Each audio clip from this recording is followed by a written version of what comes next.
Hello and welcome to the Art of Fundraising. I'm Paul Sheldon, and we're going to spend maybe an hour a day for the next 5 days inquiring into the art of fundraising. Today's topic is be interested, not interesting. And I'm interested in the people who are online with us. A number of people are going to be viewing the recording, but I've been joined by so far 3 wonderful people, and I'd like to ask you each to perhaps give us the medium length introduction of who you are and what at least one of the projects you're working on are about. And I'll just leave it to you to decide who's going to start. All right, I'll start. Get it over with. Then when other people speak, I'll go, oh, why didn't I say that? But anyway, my name's Marissa Lamagna. I live in Oakland, California. And I run a very small grassroots nonprofit called Bay Area Green Tours. We've been around for 15 years, maybe 16, 2008. And we are a conduit to bring people to see hope for the future in regards to sustainability. Our tagline used to be sustainability in action, but now it's regeneration in action, because if we sustain things, they're just the same. And now we're really in a pretty dire situation regarding the planet. So we work with corporate groups, schools, and we do one open to the public tour every year. This year, again, we're working with Bioneers, which is a big conference coming up. So that's the only time people can come with us. And I'm looking to raise funds because I need to slow down and find the money to hire an executive director and also compensate the people who we're pretty well volunteer run. And they know what they're doing, and they want to stay on. So I need to find a big chunk of change to do that. So How big a chunk? I haven't figured that out yet. And I'm working with someone from SCORE. It just started last week, and my homework is to figure that out. So I haven't gotten to it yet. I had no time since then. We'll stay tuned. Should I pass it to somebody? And did we meet through Planting Justice or the Insight Garden program? Probably both through Beth Waitkus, because Yeah, we're that on the would make board of sense. Slow Money together, and that's Oh, right. yeah. Okay. Well, welcome. Thank you for joining. Nice to see you again, Yes, and Paul. by all means, call on someone else. Okay, I'll pick Erin. Hi, I'm Erin Keller. I live in Ashland, Oregon, as we were just talking about. I work part-time. I'm a social worker and a mental health therapist in private practice. And I'm also a new board member for the Pollinator Project Rogue Valley, which is what brings Right. me here. Uh, So I'm new to board service, certainly new to this board. I'm interested, my personal interest is the intersection of humans and the environment, and how we can support the environment so that the environment can continue to support us. But I've had the opportunity to write some blog articles. Christina Lefevre, who's the president, has asked me to do that, and I'm really enjoying it. We are an all volunteer organization, or that's 99% true. Except for And AmeriCorps. right, exactly. And there's so much more to do. And like Marissa was saying, we need money to be able to do that. There are some folks who have a high level of expertise, garden design, garden architecture, things like that, that are really helping to bring pollinator gardens to this valley, and especially the part of the valley that was destroyed by the Almeida fire. And they're doing it. And it would be nice to have some money to pay for their expertise and their time. And Christina could use a break too, I'm sure. So would like to be able to hire some folks to help her. I think that covers it. Wonderful. I love your project. Hi, I'm Becca Blake. I am an artist and business administrator. I'm certified in nonprofit management. I currently, combining all of those interests, I've been involved in art activation here locally. I've been presenting on topics of creativity for social change. I have a presentation coming up soon at SOU Creativity Conference. And so I'm also currently part of the Ashland Public Arts Advisory Committee because I have an interest in social art, public art in public spaces, and how art intersects with culture and society, and how we can apply creativity in that way. I mean, creativity is applied across industries in so many different ways, but I do focus on how we apply it in the arts. And currently I'm producing a very large event. I have two events. I have one that's a solo exhibition of my artwork in support of women. It's opening on International Women's Day at Central Art Gallery in Medford. And I've combined with Community Works efforts to raise funds in donations of items for their welcome baskets for the shelter victims. They're at the opening of my gallery event, and I've been also putting together a group show for women at a gallery in Phoenix, where I live, and that one's going to be even larger. And so the response for these events has been so great. It's been phenomenal. But I need funds to make it happen. I'm just on my own, out of pocket, paying for all this. And I hadn't anticipated it to grow to the extent that it was. I knew I would get a good response, but clearly there's a lot of, a need and a welcome from the community to support women. And so we're doing a whole month of April at Jack Langford's gallery in Phoenix, and we're combining efforts with, again, Community Works and American, what is it, AAUW? American Association of University Women. Association, yes.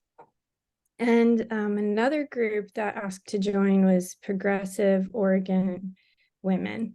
And so they're going to have their own fundraiser. We're not helping, we're providing the space. We're just kind of being a host for them to have their own fundraiser. But for the Community Works event and for AAUW, we'll have artists presenting their work on the topic of the importance of women in the arts, in combination with fundraisers for those groups. So the nonprofits are sponsors in kind. They're networking with us, but they're not providing any financial support.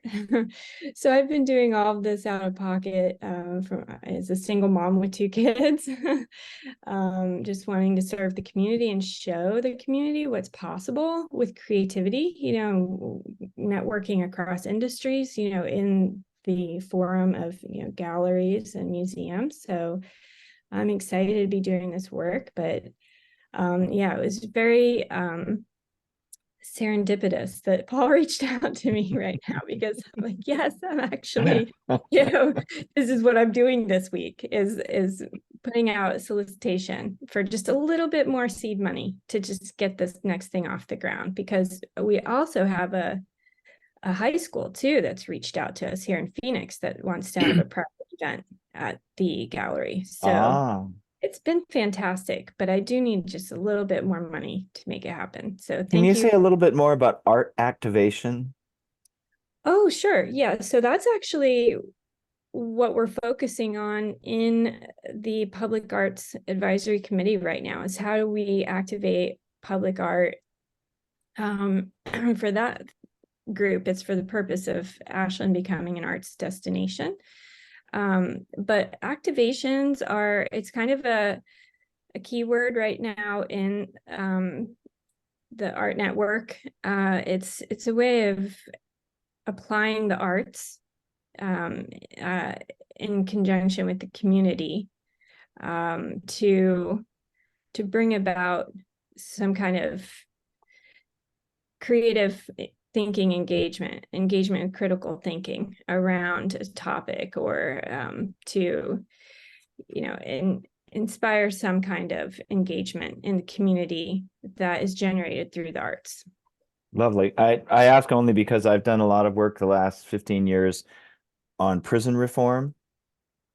And in prisons, activation is when they open a new prison. I Oh, don't think that's what you were talking about. no. No, I haven't heard of that reference before. This Yeah. is a bit different. It's an opening, but it, One of my friends was the director of construction, activation, maintenance, and sustainability for prisons in the state of Ohio. And I had some really interesting conversations with her about whether or not sustainable prisons is desirable and what it means to activate a prison and things like that. So I like art activation much better. right. I agree. Welcome, Christina, and welcome, Gates. Great to have you both with us. We're doing medium length introductions of who you are and what at least one of the projects you're working on is. So, Christina, can I call on you? You've already been preceded by your reputation. Good morning, everyone. So this is sort of my second time through this, and I'm going to have to hop off a little bit early. Sorry to be late. I was working on something else. Thank you, Erin, for being here. Nice to see you here this morning. Hello, everyone else, including Becca. So I'm with Pollinator Project Rogue Valley, and we're a growing nonprofit based in Phoenix, Oregon. We have lots of programs happening.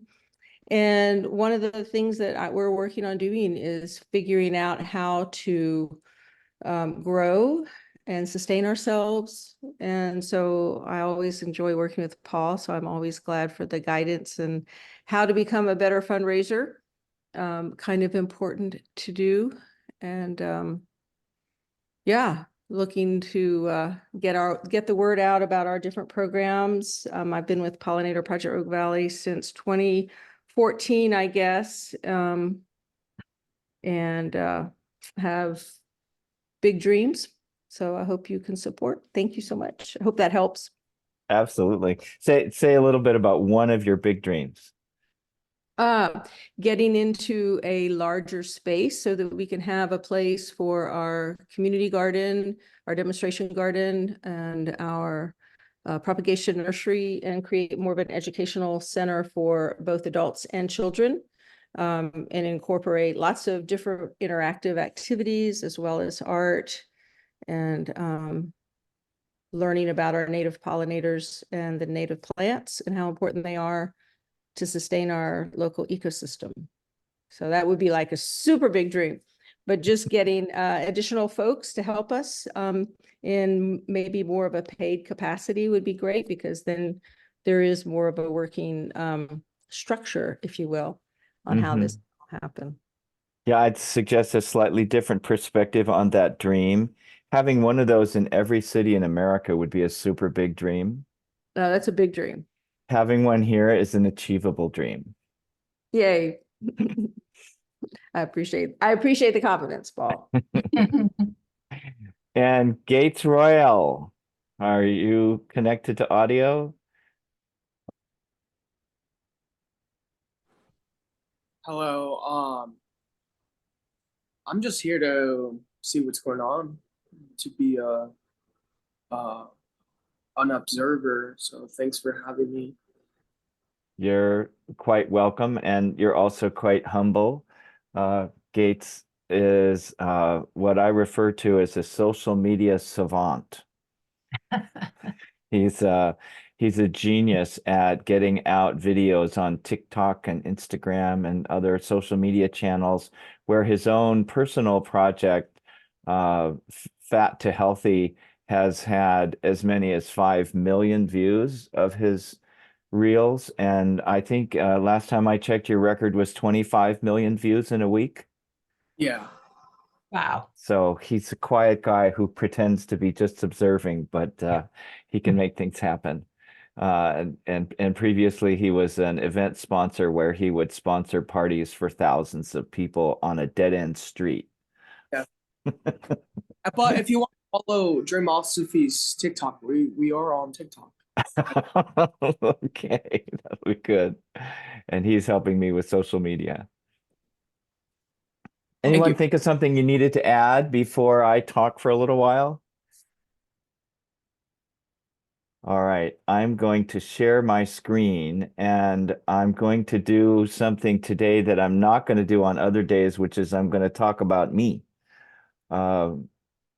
Even on a session where our theme is be interested, not interesting, I'm going to get out of the way the part about people who might be interested in me and my background and how I got to where I am as a fundraising consultant. So let me select a portion of my many open windows and let's talk a little bit about the art of fundraising. It's sometimes kind of surprising me to reflect back that I have been raising money now for a little over 50 years. And what that has led to is a process that I call Dreamosophy, which literally means the wisdom of dreaming. And my unique approach to fundraising is designed to support people in dreaming up a life worth giving. I have a particular affinity for people whose dreams are bigger than themselves. There's nothing wrong with dreaming of new curtains for the dining room or being a good parent. Being a good person is a wonderful thing to do.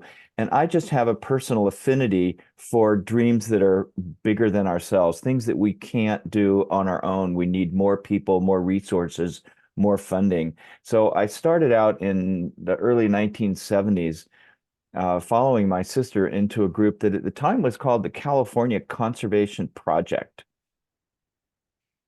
We called it CCP for short. And after a few years of answering the phone, California Conservation Project, I got frustrated one day. What we did was we were working to save the forests around Los Angeles from the smog. The UC Irvine had done a study that showed that the forests around Los Angeles were going to be dead within 25 years. And so our goal was to end smog in Los Angeles by 1996. We failed. The forests are burning. But along the way, we inspired the people of Los Angeles to plant several million trees. And one of the first projects we worked on was to create a center where we could have a tree nursery and a center for sustainable living. We called it Coldwater Canyon Community Environmental Education and Participation Center, which was a terrible acronym. We were young and didn't know what we were doing. But the tree people are still there 50 years later. And at one point, I created a little membership program for them. I resisted, as the first fundraiser, starting a membership program because I thought at the time it would create us and them. I didn't want to have the black letters and the silver letters and the gold letters and, that whole, this shift of the work of the organization from the work to the funders and the garden parties and the making the donors special. And it just never appealed to me. But everybody said we needed a membership program. So I created a little membership program. This was before the internet. So I took all the mailers that I got personally from the Sierra Club and the Environmental Defense Fund and the National Resources Defense Council and the Democrats and the Republicans and everybody that was sending me mail to say, join our organization. And I saved them for a few months and then I laid them out on a table and duplicated what they had done for the tree people, which back then involved sending out a mailer in an envelope with a response envelope into which people would put a check and send it in. The little membership program that I created now raises about $1 million a year for the tree people. So it turns out to have been a humbling experience because even though I resisted it, it was wildly successful. And the center that we created at Coldwater Canyon Park is a host for, I think it's about 30 or 40,000 kids a year come to that center to learn about trees and urban forestry and native plants and the importance of trees and plants in an urban environment. So that was a really good way to start. And about 5 or 6 years into it, I decided that I didn't know what I was doing, which was true. And so I took a class in fundraising at UCLA Extension called The Art of Fundraising, which was based on this book written by a man named Irving Warner, who became my mentor. I worked with Irving for several years. We raised money for the LA Free Shakespeare Festival, for the Weizmann Institute of Science in Israel, for the Tree People, the Center for the Study of Democratic Institutions in Santa Barbara, which I think is now the Hutchins Center, and a lot of other projects. And it was Irving's perspective that I adopted over the years as Dreamosophy's unique approach to the art of fundraising. It's evolved, of course, over the decades, but that was where I got started. My former wife and I eventually gave up on Los Angeles. We decided that we weren't going to be able to make a critical difference in Los Angeles. Los Angeles is like a vortex where national organizations send activists into Los Angeles, and after 6 months they just disappear, and then a year later they show up in Boulder at some ashram or something. Los Angeles is, really a difficult challenge, as are most of the cities of the world. So we moved to Aspen, and my sister got the idea to start a natural resources policy think tank. And for those of you who don't know the work of Hunter Lovins, Lovins, it's worth checking her out on YouTube and other places on the web. She married Amory Lovins, and they started the Rocky Mountain Institute. We thought up the Rocky Mountain Institute around our mother's dining room table, where we just said, what do we need to do to heal the relationship between people and the natural systems on which our lives depend? And what we eventually came up with for a purpose was to be a natural resources think and do tank, examining energy, water, land use, particularly arable land, national defense, and the links among them. That's a very difficult elevator pitch, but we pretty much leave it to Amory. Over the years, the Rocky Mountain Institute has centered in on energy. They did one of the early retrofits of the White House, put the solar panels on the top of the White House that had been taken off and put on and taken off and put on. They led the redesign of the Empire State Building to make it more energy efficient. And they've done a lot of wonderful work on, as I said, the links among energy, water, arable land, national defense, and how these all fit together in a way. And they're still asking the question, because the solutions are so obvious for anyone who's paying attention, why aren't people doing it? Because the solutions are available, they're technologically proven, they're cost effective, and they save money or sometimes make money. Why aren't people doing it? And this is the question that has really defined my life, is what do we do to get people to care? The opposite of love is not hate, it's apathy.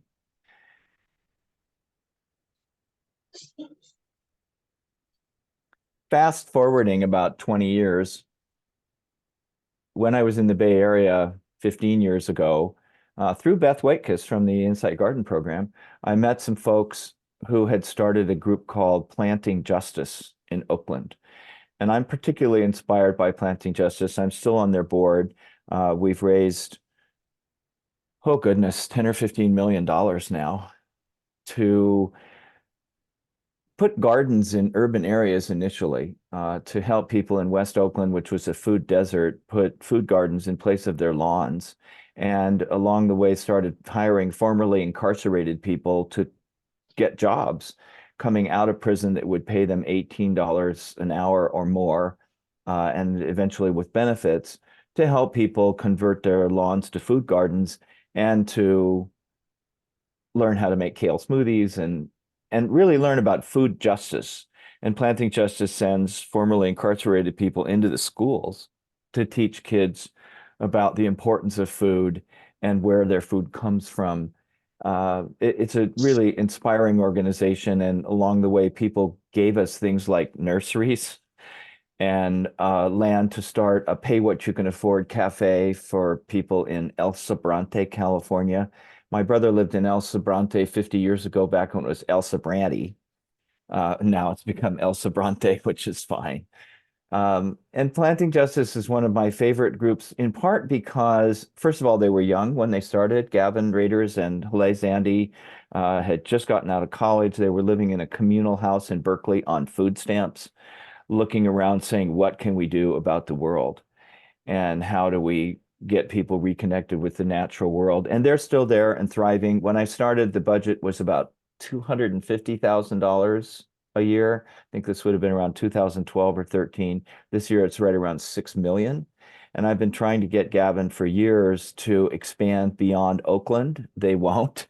They say we've got to take care of Oakland first. And once we demonstrate that this is possible, then we'll look at where else can we go and how much more can we do. Planting Justice works closely with the Insight Garden program, originally at San Quentin State Prison, but Insight Garden program has expanded to, I think, 8 prisons now, and Planting Justice works in multiple facilities, putting gardens on prison yards and helping incarcerated people learn about the importance of food and how to grow food and get certified as gardeners so that when they get out, they can get jobs. That led me into a whole realm of prison reform. And I sit on an advisory board for a wonderful group called Social Profit Corrections that's in the process of changing their name to Social Purpose Corrections. It's a group of people who are refugees from the prison industrial complex. Most of them used to work for the Corrections Corporation of America, now called CoreCivic. And the founder is the guy who was CoreCivic's head of security for many years and a warden at many maximum security prisons.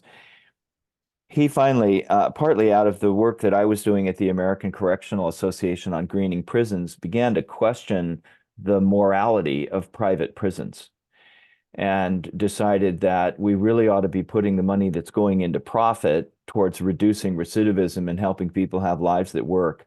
So they're looking to implement the Norway model in various prison institutions and to take over at least one prison to start, or one reentry facility, to demonstrate that a coaching model can work better than a punitive model of punishing people who have deviated from social norms and are trying to find their way back.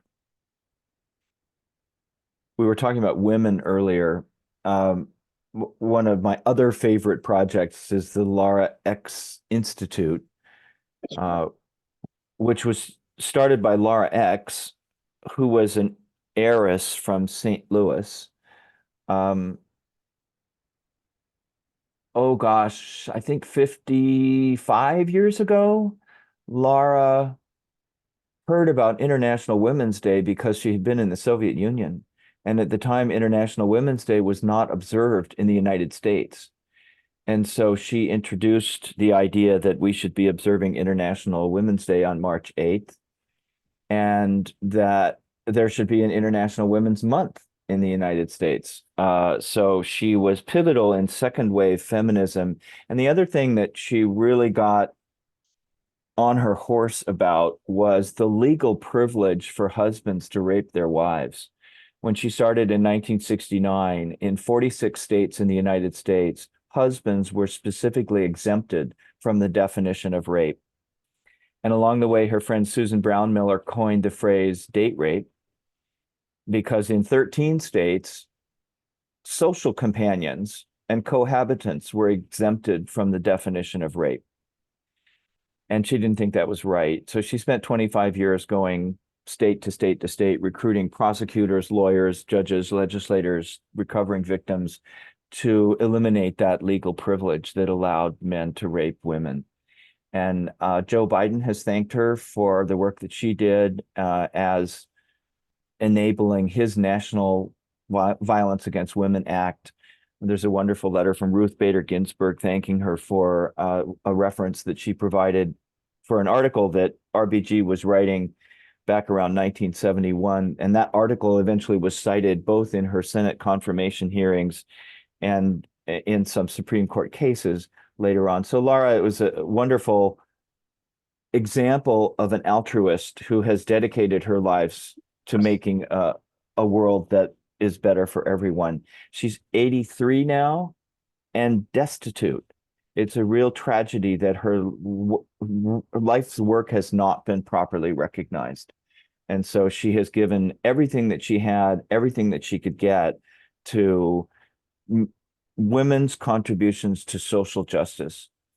And I don't want to say that nobody cares, but she's such an altruist that she's completely unrecognized. And so I'm still working with her as often as I can to try to give her a secure retirement. Last count, the work that I've done has resulted in about $110 million raised for various projects. And over the intervening years, I have refined Irving Warner's approach to what I call the 7 questions. The idea here is that 85% of the charitable dollars in the United States come from individuals. This hasn't changed in 50 years. Unfortunately, for those of us who are working on other projects, most of that money, 85% of the charitable giving in the United States, goes to religious institutions, hospitals and healthcare programs, and educational institutions. So those of us who are trying to raise money by writing proposals to foundations or corporations or government grants for art projects or social justice projects or things that are other than those big 3 are looking for 15% of 15% of the money. It's a very small portion of charitable dollars that go to social justice work. And once again, most of that comes from individuals. So how do we communicate with individuals? People who run foundation programs, who run government programs, they're all people. I think it was E.F. Schumacher who said there are no corporations, there are only people. Now corporations are people, so some people might debate that. But, well, actually they're persons, not people. But we won't get into that.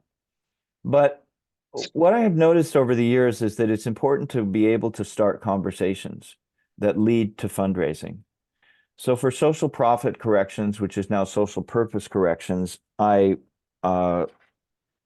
advised their founder, Brian Kane, about the importance of engaging conversations with individuals, which led in only 2 years to their first contribution of $1 million to support the work that they're doing. At Planting Justice, Gavin Raiders and I worked closely together, and I once again advised him continuously to develop relationships with individuals, which led to first a $1 million grant over 4 years through the executive director of a foundation that we literally met on the street. One of our canvassers met him. And more recently to a 3-year gift of $5 million. That's $2.5 million last year, and then $1.25 million in each of the next 2 years from an individual whose husband started a well-recognized internet company.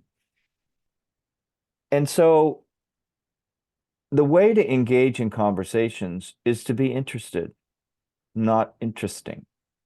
We spend so much time working on our elevator pitches and our websites and our brochures and our outreach programs and our solicitation pieces. All that is important. The content in fundraising, it's called your case statement.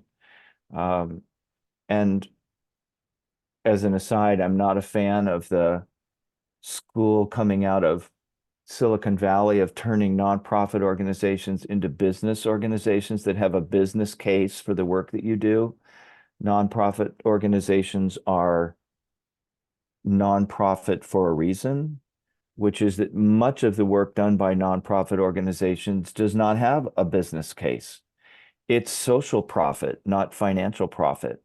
And sometimes that's very difficult to quantify, and reducing it to a business case to me demeans the vision of having a worthwhile dream for the future. Educational institutions are rarely going to be profitable. theater groups are very rarely going to be profitable. Art museums are very rarely going to be profitable. And it depends on the largesse of the community to support institutions that go beyond commerce and marketing. So the 7 questions are a very carefully designed sequence that I've evolved over 40 years to lead people into conversations that create the context within which money can be raised.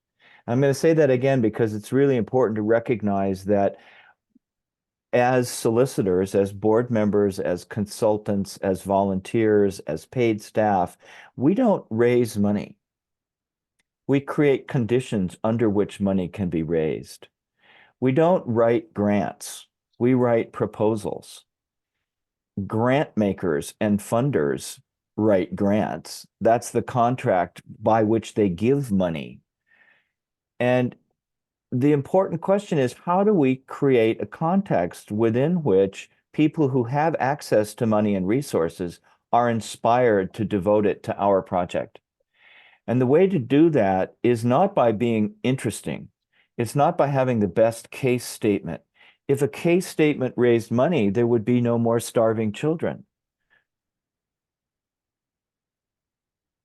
Unfortunately, people who have access to resources know more painfully than anyone that no matter how much an individual has, it's not enough.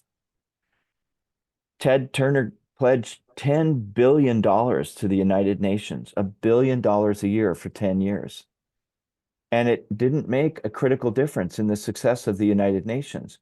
It takes a large group of people creating a movement, and where that movement comes from is a small group of people sharing their vision and their passion for something that they really care about with other people who have overlapping interests and values. So I'm going to stop presenting for a moment and ask for comments and questions. What does this provoke in you? The things that I've shared. What's happening with you as you listen to me talking about all these wonderful things that I've done over the last 50 years? The email thread for Scott, we need to resolve this word. Say again, Gates. Oh, can you hear me? Barely. Oh, let me turn my mic.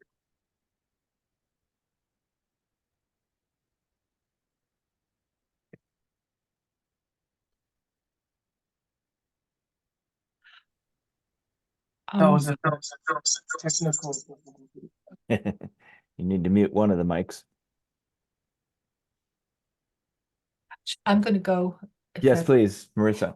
So, I've only just started thinking this way. I've always thought, grants, we need to file for grants and grants. So hearing what you said, really, since I just met with the SCORE representative last week, he said the same exact thing. He said, a lot of people after 15 years I've been doing this work, and I never circle back to them. And he said, what you need to do is and look at the San Francisco Foundation, look at the people there who can introduce you. And I didn't know this before, but I guess the Community Foundation, the San Francisco Foundation, actually take a lot of money in from people who are looking for them to be the conduit to help them decide where are these people going to make their charitable donations for tax reasons. And I really never thought of it that way. I always thought of them as giving grants. So that planted this first seed of what you said. And I realized, yeah, that's much better than just sending out something where nobody knows you, but looking like, who is somebody I know from years back that's successful, that's got to get rid of money. And you said the same thing. So it really, that whole percentage point about the 15% and everything was like, ding, I get it. That's really, and it's like so perfect that this is happening this week, because I literally hung up the phone with him and then saw your LinkedIn and I went, right. And he said, take 5 hours every week and work on fundraising. And so this is like a good jump start. Wonderful. Yeah, and thank you for that. The San Francisco Foundation is a great example because it's mostly a donor advised fund. People think, oh, I'm going to go to the San Francisco Foundation to get a grant. And they do have a number of grant programs that are wonderful. but most of their money, I think it's easily 80 or 90% of their money is guided by the donors. I did not know that. Donors run their money through the San Francisco Foundation in order to select the projects that they want to give to. And they take advice from the staff, but the donors are in charge. And that's very common.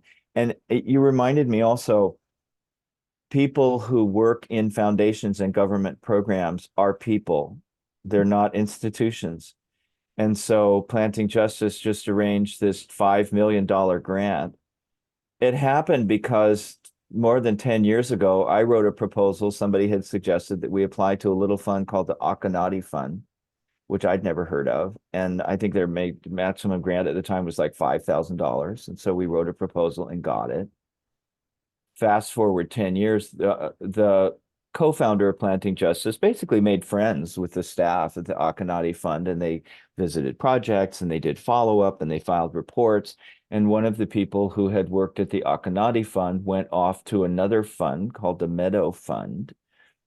And they stayed in touch with her and congratulated her and went out for drinks with her and whatever. And then it turned out that the Meadow Fund was run by this woman whose husband founded a large, well-recognized internet company who was very interested in the work of Planting Justice. And they don't accept proposals, but this staff person said to her, you should look at Planting Justice. They set up a Zoom call while Gavin was on vacation. Wow. And I think he was in Central America or somewhere, and they talked on Zoom for about half an hour and then arranged a visit. And long story short, she pledged $5 million because she said, I think this is really wonderful.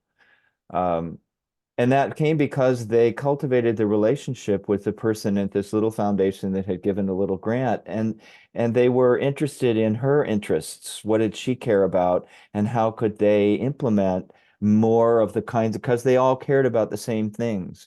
And that turned into a longer term relationship. So I'm not saying don't apply for grants. I work with Golden Rule Reentry in Medford that helps formerly incarcerated people get reconnected with the community. And the founder there, Abigail Lewis, and I have raised almost $1 million in the last 9 months in Medford, just writing proposals while we're cultivating relationships with individuals to develop the board. And so don't not write proposals just because I say it's all about individuals. Definitely apply for anything that you qualify for, but remember that it is people and it's about cultivating relationships with the people. I think it's difficult to do both, to have the capacity. I mean, we're volunteer run. There's only one paid part-time person and me. And like I'm hearing the same probably for you, Becca, being a single mom. I've been a single mom. Like, which can you do both and run your organization? That's so hard. Where would the world be without single moms? What do you have to report back? Like with grants, so often it's like, Yeah. oh, just report back. You know, I don't know how that works with just a private donation. And it's one of the reasons that my preference is for individuals and private donations. And one of my axioms is events don't raise money, people do. It's easier and faster to cultivate relationships with people than it is to organize an event. And it's faster to cultivate relationships with people that lead to donations from individuals than it is to apply for foundation grants. And also government grants have a really long cycle, 6 to 18 months usually that it takes to apply for and receive funding from a government grant. Foundations are usually 3 to 6 months or longer. And so you can cultivate a relationship with an individual in a matter of weeks or months, much more effectively. And if you make time every week, we'll be talking more about this during the week, but it's very insightful what you're saying, Marissa. Thank you. Other comments, thoughts? What does this provoke in you?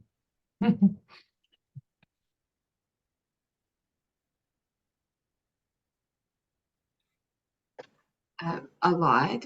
There's and a part of me is still sort of with the different causes that you were talking about and the importance of those.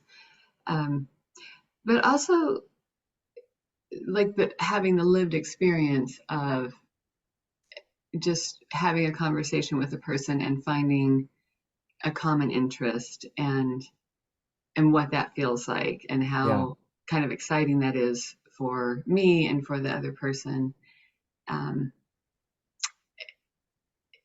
So like that feels encouraging. Like, okay, yes, we've all done this. We all have this experience. Yeah. And like some anxiety, if I'm honest, around like setting aside that much time to cultivate relationship. It's making me question my relationship skills, my relationship building skills. How in the world will I do that? Yeah. So, Yeah, so that's wonderful that you and thank you for your candor in sharing that it provokes anxiety. You know, asking people for money is scary. And which is one of the reasons that I teach people don't ask for money. Ask for advice. It's an old axiom. If you want advice, ask for money. If you want money, ask for advice.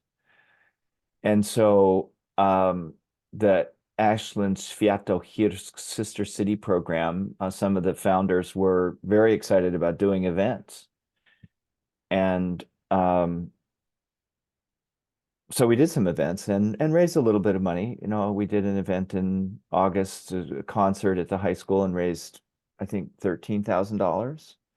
And then we did an auction at the Armory in December and raised another $15,000, which was enough to buy a dump truck for the city of Świętochirsk. And so they now have a dump truck to help cart off the rubble from the bombing in Świętochirsk, thanks to the Sister City program. And we're really interested in a long-term relationship of cultural exchange, of business exchange after the war is over. But in the meantime, you know, it's an emergency. People are dying. But then we started going down the list of people who had given money at the auction and are cultivating relationships with the individuals, some of whom are surprisingly well-heeled in Ashland, people who are capable of making gifts in 6 or 7 figures. And that's, in my opinion, where the long-term sustainability of an organization lies, is in cultivating relationships with individuals who are going to give, but also stick around. And you don't have to re-qualify next year. You just have to keep doing what you're doing because they understand what you're doing and they understand the mission and they believe in the mission. That's a whole different relationship than having to keep up with the foundation priorities as the foundation or the government grant program goes from being primarily concerned about the environment to being concerned about diversity, equity, and inclusion with regard to the environment, or, you know, all these different criteria that you have to meet and the reports that you have to file to stay qualified for grant funding. It's great when you get a grant once, but then getting that same grant again next year is a big challenge. And it becomes this crank that you have to turn over and over and over again. It's much more satisfying to have a community of people who support the mission of what you're doing. It's also an art developing those relationships so that that can be sustainable, because it requires cultivating relationships with people that you feel nurtured by, and not necessarily going out and trying to get people to do something that they don't want to do. And also recognizing that not every donor is a great match. At the Rocky Mountain Institute, RMI eventually moved to Boulder. Hunter, the co-founder, also moved to Longmont, left the Rocky Mountain Institute, started a new group called Natural Capitalism Solutions. And she had a donor who had given her more than $125,000, usually in $10,000 to $25,000 increments, who wanted to run the organization. She would walk into the office and tell the staff what to do. And eventually they fired her. They said, listen, we want you to fund what we're doing already. We don't want you to come in and tell us what we should be doing. We're open to your ideas, but no, you don't run this organization. And it was very uncomfortable to say, you can't do that. And of course, when she got huffy and said, well, I'm not going to support you anymore, after she left, they said, good, we're glad. We want people who are nurturing to us, not just people who give us money. So that's a delicate balance to develop over the years. Becca, any comments or questions before we wrap it up for the day? Oh, I just wanted to say thank you for doing the work that you've been doing. I very much align with your values, especially with the teaching people to be self-reliant, and growing food and prison reform and women, supporting women, of course. Thank you. And also being a nonprofit nerd, I just really liked hearing you speak about the statement of case and benefit exchange and the importance of, valuing the need for society to take on these roles. Like, we have to develop and define our culture and our identity for ourselves. We can't look for, the government to do that all the time, and we can't be just individuals. We have to really have a community culture. So thank you. This is fantastic. And I've already learned so much. Yeah, it's Cool. great. Well, we're just getting warmed up, and thank you for the kind acknowledgement. I am the child of a college professor and a probation officer. Oh, And my parents were very clear that people are more valuable than money, and Mhm. satisfaction and health are more important than money. And having a dream to live for is what makes you truly wealthy. My master's thesis in 1983 was titled Dreams for the Future. I Mhm. studied how people's lives change when they take on a dream to live for that's bigger than themselves.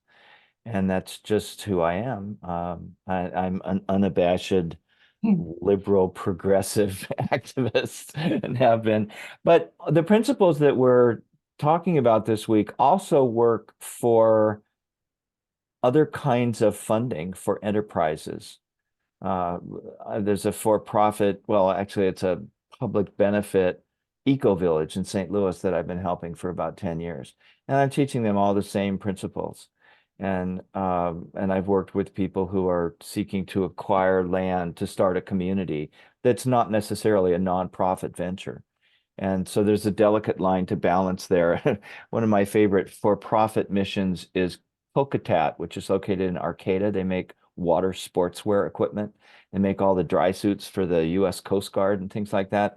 And their corporate mission is to make the best water sportswear equipment in the world, to be profitable and have fun. I like that. Or It's like Cliff. that book, Your Money or Your Life. Yes. Oh, Or, well, and then there's also the wonderful old book, Do What You Love, The Money Will Follow. right. Most people get really good at the first half of that book. It turns out that that's kind of a misleading title because it doesn't always work that way. But my one of my other favorite companies is Cliff Bar. We did some work when I was with Natural Capitalism to help Cliff Bar define their mission and their food shed and be responsible about their supply chain. And they gave up having goals because they didn't like the culture that goal setting and goal achievement creates. So now they have aspirations. On the wall when you walk into Cliff Bar headquarters, they have their 5 aspirations. And they're because they're so dedicated to outdoor activities and mountain climbing and biking and all these wonderful things. Their logo is this person hanging off an overhanging cliff. And they think that it's really important to have aspirations that may be bigger than what you can achieve. And if you're not falling short of your aspirations aren't high enough. So there are lots of ways to approach all of this, and it's fun and wonderful stuff. Before I let you go for this morning, I want to return to a slide to encourage you to join our LinkedIn group, which is where I'm going to, if I share the right screen anyway, um, where we're going to post the videos every day. So let's see if I'm in the right place here.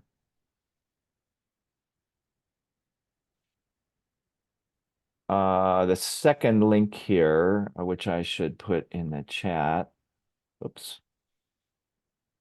I'll send you an email with the link to the LinkedIn group to invite you to join that group. And it's just an open group. You can ask questions and make comments, but that's where I'll be posting the videos and the homework.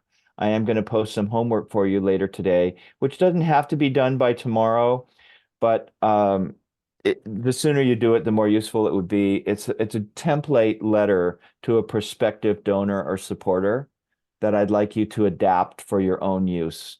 And it's just a draft. You're going to be extracting from this for emails and communications as you reach out to people. But one of the wonderful things that Christina Lefevre is so committed to is asking for referrals. Who else should we be talking with that we might not have thought of? And that goes to the nth degree, the old 6 degrees of separation. It's not true that everybody is connected to everybody in the world because we move in our own circles. Lives tend to be segmented by socioeconomic caste and all kinds of other biases that we inherited. So it's difficult to get to the people you need to be talking with. But Irving Warner used to say, if the people you're talking with are easy to get to, you're trying to reach the wrong people. So sometimes it takes several attempts and several different directions to get to the people you need to be talking with. But we're going to be talking about this a lot more as we go on this week. So thank you all for joining us. I look forward to seeing you in the LinkedIn group. And if LinkedIn is not where you hang out, let me know where you do or what your preferred medium of communication is, and we'll keep these dialogues going. Thank you. Peace be with you all. Namaste. Namaste. Going to a yoga class now. Oh, good for you. Thank you. All right, I'll see you all tomorrow. Bye-bye.